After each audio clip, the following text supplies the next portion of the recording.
Ka ho le leng Baahi ba Northwest ba etsa boipiletso mmusong wa profense ho beha ntlafatso ya dipapadi ka sehlohlolong haholo dibakeng tsa mahae. Northwest e ntse e keteka katleho ya Dimathi tsa yona tse tharo lebelong la Comrades Maobane.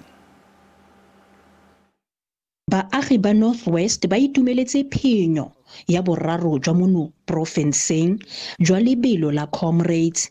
Katleho ya bona e tsusitse dipuo tsa gore puso ga ena seabe se segolo mo metshamekong bogolo jang kwa metse magaeng.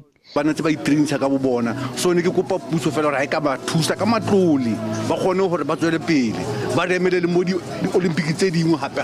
Lelapa la ga Tete Dijana la re o nnile le mathata go ka ipaakanyetsa lobelo leno ka fa a ne a sena moetleletsi. Na tswa mo phakela a lo tabogana tsene bosigo a bereka bosigo phakela before ka change before ka robala ana apola para dilo tsa trainer ka tsone a tswa taboge a ipankanyetsa yona. Khabagare Adele Broadrake ke motlhatlheledi kwa University ya Northwest mme a re ena katlego ya gagwe o ifitlheletse ka ntlha ya kemonokeng ya ba lelapa la gagwe. Coming in as the first South African lady, I had really such a blast throughout the race, leading the race up to 63 kilometers.